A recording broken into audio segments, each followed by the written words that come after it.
ഇത് കുമരകം എത്തണേക്ക് മുന്നുള്ള ജംഗ്ഷനാണ്. ഇതിനെ പറയണത് ഉളുക്ക് മൂല എന്ന് പറയാം. ഇവിടെ ധാരാളം ഹൗസ് ബോട്ടുകളുണ്ട്, ഫാമിലി ബോട്ടുകളുണ്ട്, ശിക്കാരി ബോട്ടുകളുണ്ട്. അതായത് ഒരു നാലാൾക്ക് പോകാൻ പറ്റാവുന്ന രീതിയിലുള്ള ഒരു ഇതുണ്ട്.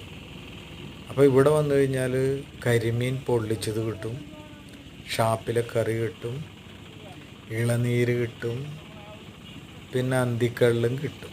അപ്പോൾ അതിനെല്ലാം പറ്റിയ സ്ഥലങ്ങളൊക്കെ ഇവിടെയുണ്ട്. അപ്പോൾ നമ്മൾ കാലത്തൊരു 7 മണിക്ക് പോയി കഴിഞ്ഞാൽ വൈകുന്നേരം 5 മണിക്ക് തിരിച്ചു വരാൻ പറ്റുള്ളൂ. അവിടെ ജസ്റ്റിൻ എന്ന് പറഞ്ഞ എൻ്റെ ഒരു സുഹൃത്തുണ്ട്.